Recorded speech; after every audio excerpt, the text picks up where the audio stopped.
This might be a podcast episode that my husband might actually watch. Yeah. Look at the Premier League. It's the best league in the world, isn't it? We can attract everyone, no matter what your background or where you're from, to play in that division. So I think that's what we should be doing, refereeing.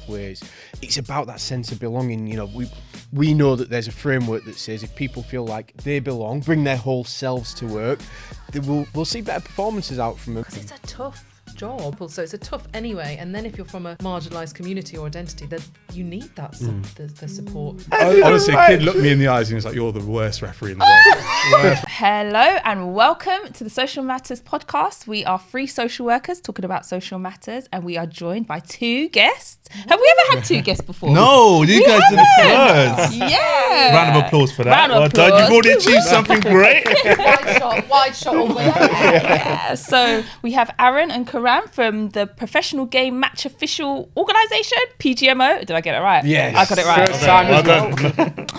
You're the best person for this job. Be like PLM. Yeah. So yeah, welcome. Thank you so much for being here, both of you. How are your journeys in? Yeah, thank you for having us. First of all, it's been amazing to obviously get down to see you all, and long journey down from the north, but I'm glad to be here. Yes.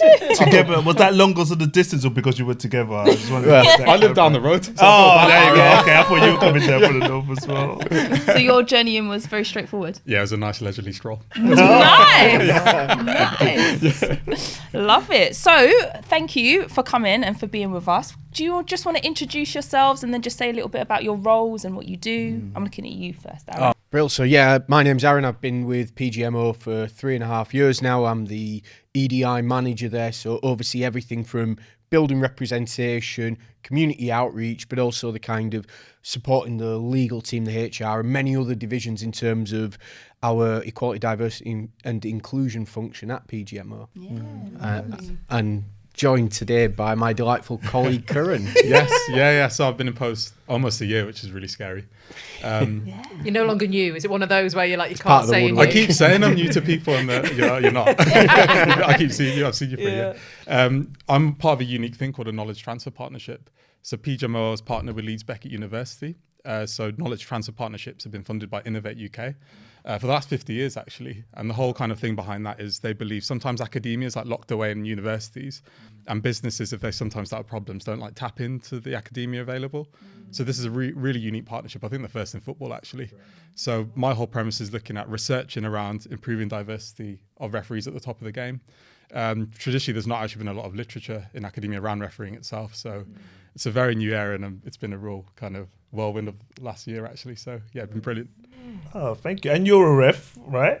Just passed. Passed. Yeah. I actually passed down the road in Hackney. Really? Just before Christmas. So done 5 games so far, under 10s. Been stressful. Very stressful. I was telling Aaron, literally a 10-year-old. I actually had Chelsea v Millwall as my third game, and I needed a right shield in I was going to say, what is a rivalry under present? 10s. Honestly, a kid looked me in the eyes and was like, "You're the worst referee in the world." Worst referee. That must have gone to the heart. I was in tears. I was like, I couldn't believe it. God, it was terrible. You refused to shake my hand as well. So Wow. it's been. I'm loving it. It's Oh, really cool. good. And actually, I used to be a prison officer, and we've come across each other through working with undergraduates, and there's kind of elements of similarities Between referee 10-year-olds in prison. I don't want to get involved in this. Yeah, definitely. So I'm loving it. It's been brilliant. Good. Oh, yeah. And congrats on becoming a ref. It sounds a bit daunting. So happy to have you both here. So I'm already looking forward to the chat. So starting with you, Aaron, could you tell us a bit about the work that the PGMO is doing in terms of with your stakeholders to increase diversity and inclusion? Yeah, so we look after the very peak of the game. So the context is we're talking about the men's game, Premier League, down to the National League North and South, and then in the women's game, the Women's Super League 1 and 2. So the referees around there are trained, potentially employed, looked after, developed, supported by the structures that we deploy into them. With our equality, diversity and inclusion function, it's about really representation. So it's talent pathways. It's about that sense of belonging. You know, we know that there's a framework that says if people feel like they belong, like they can come and be there, you know, the phrase we'll all be used to, no doubt, bring their whole selves to work. we'll see better performances out from them, and ultimately, referees. I'm a referee myself. We're in the business of making decisions, and if we can get people in a better place to make those decisions more regularly, more supported by the resource deployed around them, then we'll see better referees at the end of the day, better spectacle and a better game. And as a fan, that's pretty much all I want as well. Yeah, I love that. And you've been doing it you've been a referee for a long time. Too long. Oh God, you got 10-year-olds like that. This is I have to look at my watch so I can check the year. That's the joys of being a dad.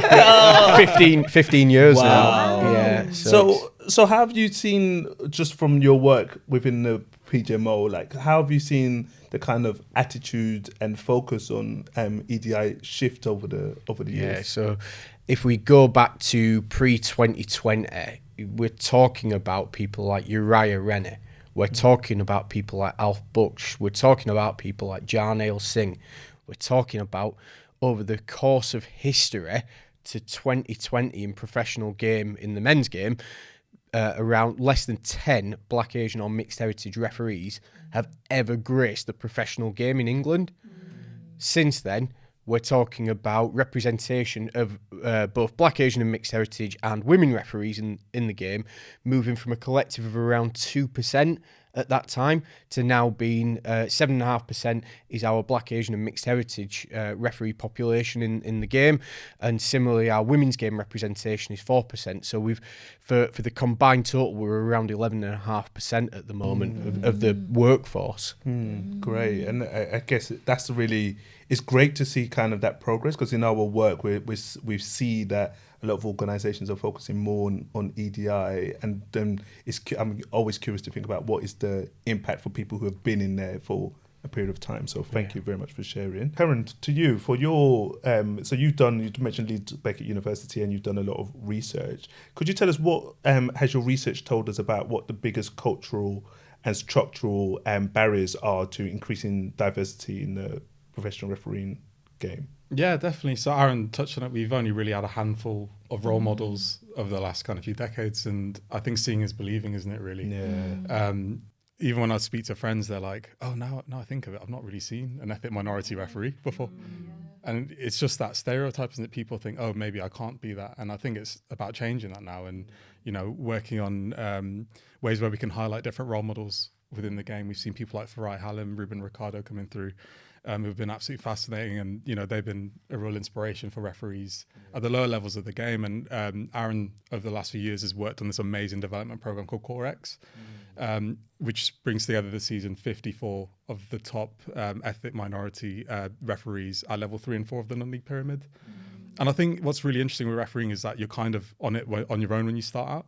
There's not like, if you're in a football team, you kind of have people around you constantly, but you kind of go home and like you have different assistants every week. But with CoreX, what's amazing is you got 54 people meeting 3 times a year, and they can all bounce off each other. They're seeing different role models and what's happening around the country. So I think what's been amazing is that sense of belonging people have been talking about in the research. They're like, wow, CoreX has been really inspiring for me. And I feel a sense of belonging that I can go all the way. Nice.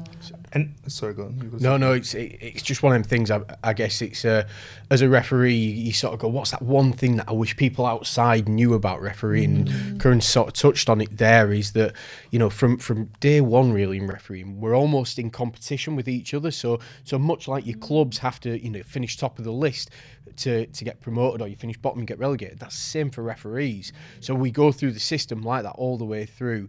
The beauty of it is we get to experience every level of the game, whether you're in the men's or women's, and finding that group and bringing them together so that actually we can acknowledge that we are in competition with each other. That's healthy. That drives innovation. That means that we go, what's that 1% I can be better with?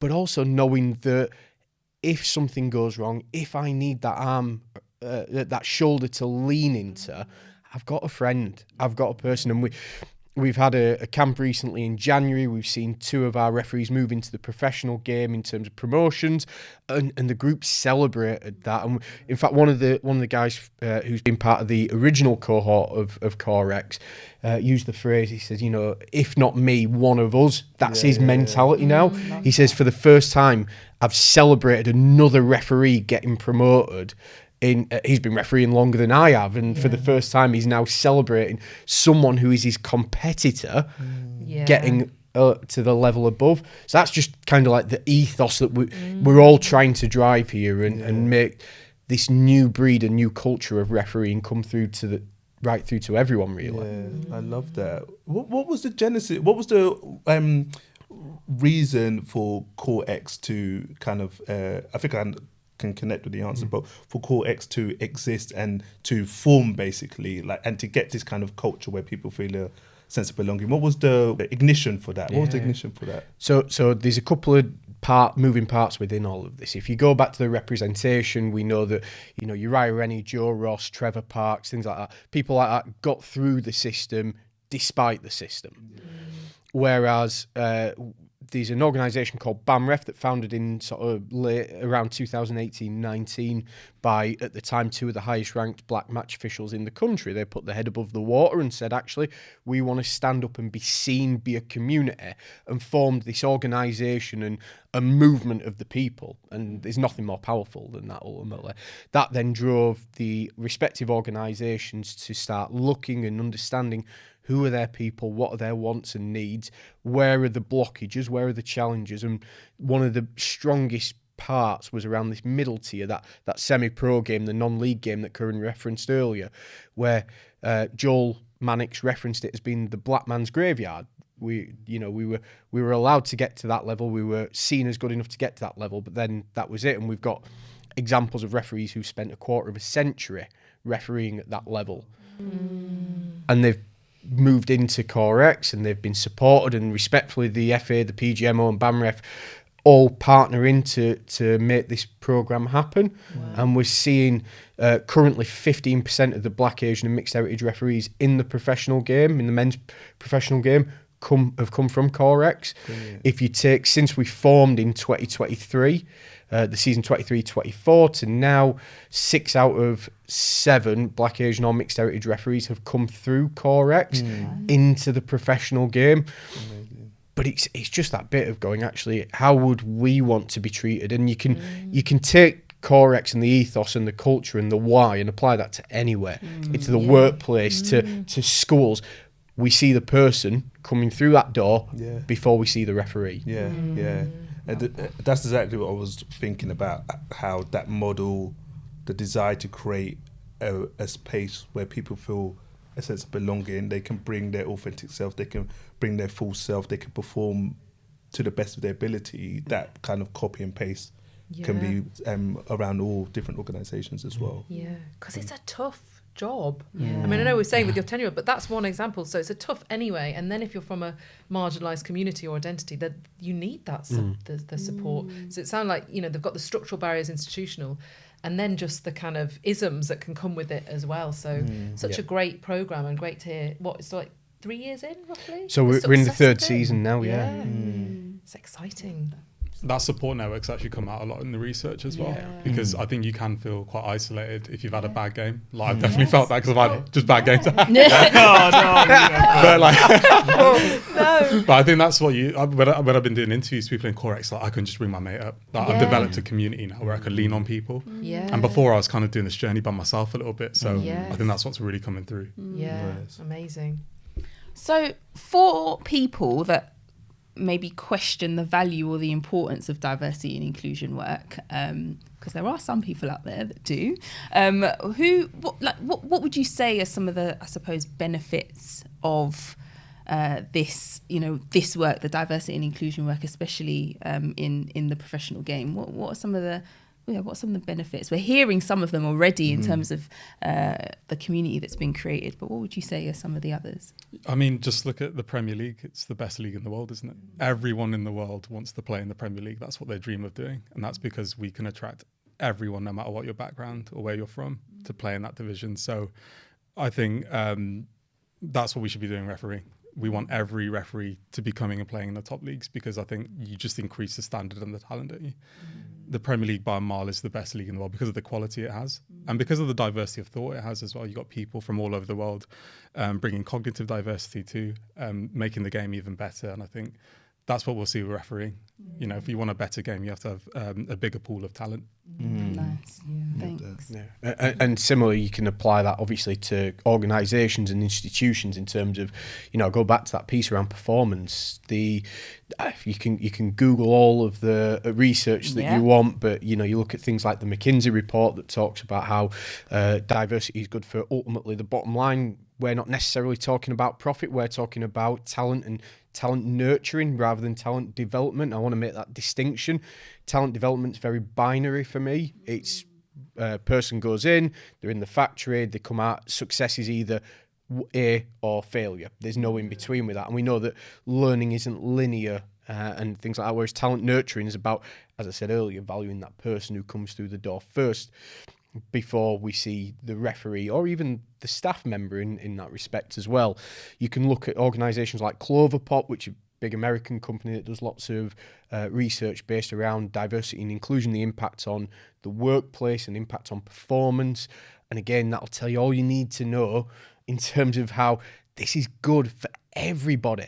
The cognitive diversity that Karan touched on, the Premier League is broadcast globally. The people who play in the Premier League are global. The fans who are in the stands are global. The people working in the back offices are global. The referees are starting to match that now, and we're seeing better referees. We're seeing a greater talent pool. We're seeing ultimately that increase in performance that we've talked about in this space forever and a day. Yeah, it's so good. I love it because we've obviously spoken before. So listening to both of you speak about your work and how passionate you are to make it more diverse and make refereeing more diverse is so it's magnetic and to kind of connect with. I think that's why we align on so many things. And I'm just thinking, because for a brief moment I wanted to be a referee. So because I used to play Sunday League football and obviously the scouts weren't there when I was playing. That's the only reason I'm sitting there. Otherwise I would be in the Premier League. But and I briefly thought, okay, yeah, refereeing looks like it would be something that is good and the closest I can get to football. But what kind of put me off was like the idea of refereeing in the Sunday League pitches and the kind of safety and risk around that. I think that some referees experience, but also because maybe I saw the referees in the EFL, in the Premier League, and they weren't like diverse as me. Yeah. So I didn't really understand what the pathway was going to be. So what kind of messages would you say to people who may be interested in going into refereeing but may feel that it's not for them because of their minoritized identity, whether that's gender, sexual orientation, race? What would you say to them when thinking about EDI and getting into refereeing? Yeah, well, the FA have run an amazing course specifically for females or ethnically diverse people that want to get into refereeing. And that's actually created a really safe space. And I did that course, as I was saying, in Hackney, and I found it really beneficial for me. I think it allowed people to open up on maybe worries that they've had. Traditionally, I haven't had any family members that like football because historically it wasn't really for us. And that's something we were able to touch on within that setting. And I think the FA have done a really good job around that. So I'd encourage you to have a look at the kind of schemes that exist out there because the FA are doing some brilliant work. Yeah. Okay.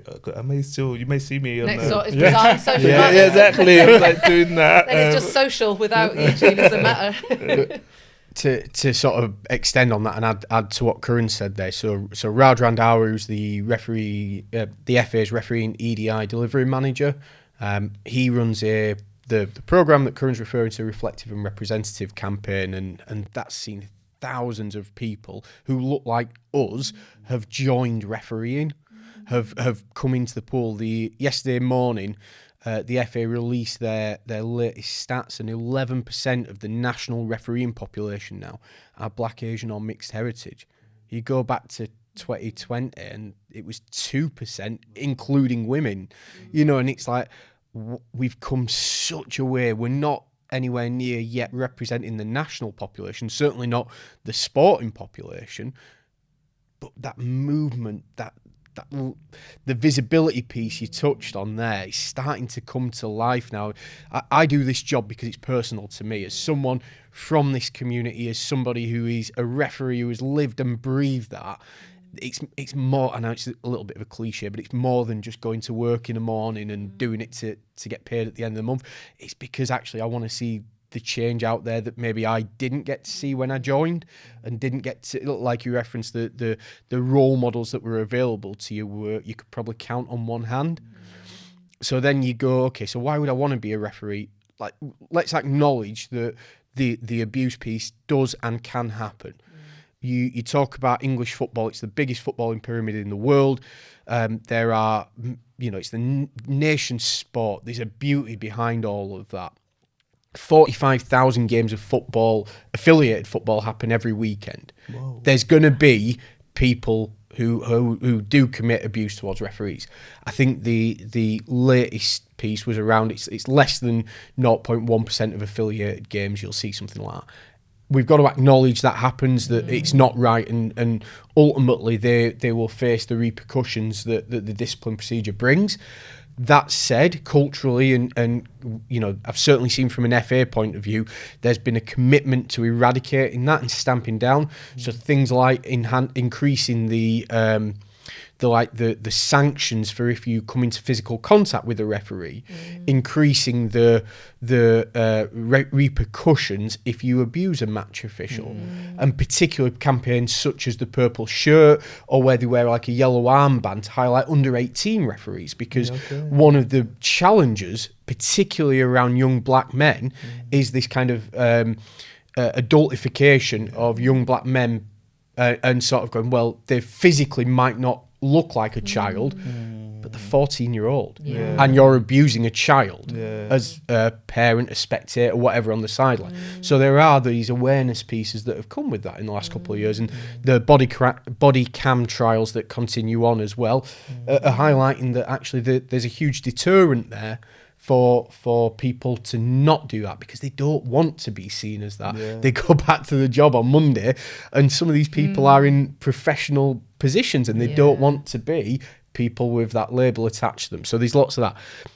That's the bad stuff. Now, the really brilliant stuff is I played Step 7 football, and I never got anywhere near some of the places that I've been. I'd have never been able to have gone to several countries around the world and refereed global youth tournaments. I'd have never probably ended up in this position if it wasn't for refereeing. There's a bit that is kind of unspoken about the fact that I feel there's a social mobility piece. I'm from a mixed background in terms of my dad's white, my mum's Asian. We grew up in a small working class town in Yorkshire. My roots are entrenched within that. There's absolutely no way anyone in that sort of element of our family would have ever got into this, as Karan touched on earlier. And from moment one, you get paid in refereeing.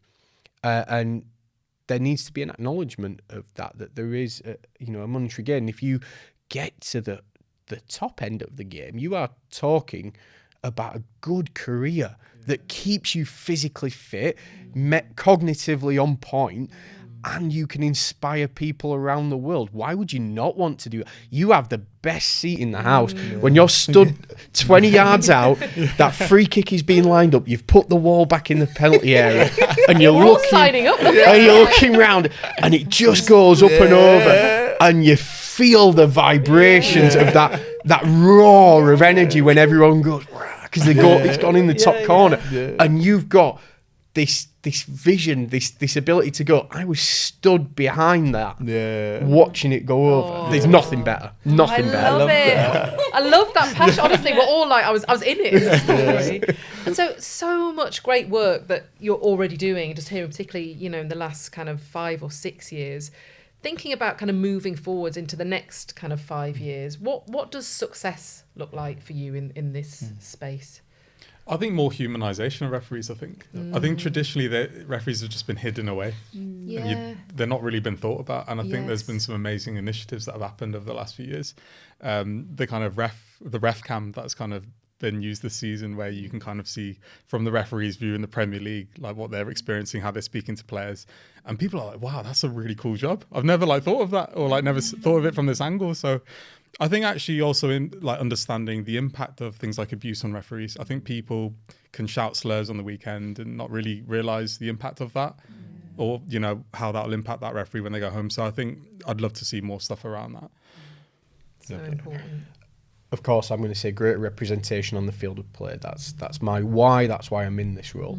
I'd also like to see a change in culture that Karan's touched on in terms of how referees are seen. It should be something that people aspire to be.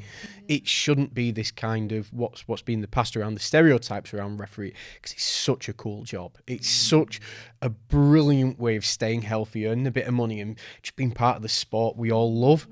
In terms of organisationally, of course, we want to continue driving what we're doing, working closer with people like yourselves, making sure that actually when a person comes into refereeing in future, they're able to look and go, that could be me.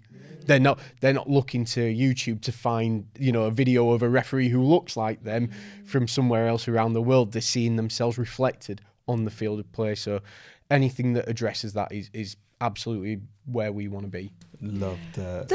Do refs feature in football sticker books? Because that's important. I wanted something there. I want that. I need that. I'm like humanite, you know what I mean? I'm like, so they don't. If you collect in stickers, I'm not. No, they don't. And I've heard it here first. And many of the great footballing games don't feature real referees. Oh yeah, of course they don't. And that was it's come up in conversation. Referee, respectfully, his son has played one of those games. Gone, Dad, there's a black referee on my game. Yeah. Who is it? I've not seen him.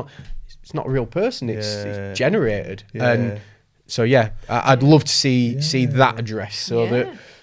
We're in there as well. Yeah, definitely. Because also now when the refs have to announce the VAR decision on the mic in the stadium, that could easily be done in the game with a ref really voicing that voice. So yeah, it's a great idea. Just a side topic, because you were just mentioning about that when you got me when you talked about that shot going into the top corner and the referee's angle. I was like, oh yeah. And we were talking before about Mike Oliver's ref cam over the weekend for Tottenham versus Manchester United, and there was a shot that I can't remember who did it. Maybe it was Bruno Fernandes or something, and it just went wide. And my initial reaction was to go, ooh. So as refs, do you ever? Because that could, because I expected Mike Oliver to say it then, but he didn't. Obviously, he's professional. But that could be interpreted as bias. So when you're in that position and you see a player score a great goal or just miss a shot, do you ever go, oh, because you're football fans, obviously. So how do you hold it in? You've just said it. We're football fans. We're human. Yeah. You see that, and you recognise the skill, whatever it is. It's the power of what's happened. Yeah. Absolutely. We're football fans just like anyone else. Love it. Yeah. Just don't celebrate. Yeah. Even at the academy level, I'm doing teams like Arsenal's academy, and you're like, God, these guys are 10, and the way they're pinging it about, it's unbelievable. I can barely walk at that age. And they're doing this. Tell me about it's unbelievable. And they're scoring bangers from 40 yards. So even at the grassroots level too, you see the amazing thing. On the ref course, there's a little piece we do with them all. So it's like you walk them through what's just a foul, what's not a foul, what's a yellow card, what's a red card, and we've got this little moment, and you'll have done this recently, and you'll sort of mix it up, and there's this tackle that goes in, and it's that kind of tackle, and everyone in the room goes. So you let that lie a minute, and you let them all debate it out about why it is or isn't a red card, and then you come back and go, right, so what's the one thing you all did in this room? And they all go, and you go, that's your gut instinct. That's the football fan inside you who knows that's the red card challenge, and that's what we look out for with them all. But we do all the things you expect us to do and more. Love it. All right, sign me up. Thank you both so much for coming down and chatting to us. We've come to the end of the conversation. If people wanted to find out a little bit more about some of the things that are out there, some of the things that they can kind of get into more about your work, where should they look? Where can they go? So definitely on the social media platforms. We're on Instagram, we're on Twitter, we're on LinkedIn. There's a couple of places, PGMO, and it's not just the kind of corporate boring things that no one wants to look at. It's the actual real life identities of those referees, where they go, what they do, what does it look like to actually be a professional game referee. You've also got the FA refereeing channels. They're on TikTok as well. They really are in with the new generation and getting out there. But again, they're doing things. They've got a number of different media outlets that they deliver across their social media platforms. And again, if anyone wants to get into refereeing, all they have to do is just type into search engines what FA refereeing, and it'll come up with a course at their local county FA. Lovely. Love that. Thank you both so much. I feel like, do you know what I was thinking? I feel like this might be a podcast episode that my husband might actually watch. Yeah, because he hasn't watched anything. So yeah, babe, coming your way. All right, thank you both so much. Thank you. Take Thanks care. a lot. So we have been three social workers joined by Arran and Karan from the PGMO, talking about social matters and football matters. If you want to find out a bit more about us or follow us at Social Matters, you can do. On Instagram, we are at Matters Podcast. We're also on LinkedIn. We are Social Matters. We also have a YouTube channel, a Yubi channel. That's a new channel. We got a YouTube channel, and you can find us on the Social Matters Podcast. Thank you so much. Take care. Bye. Bye.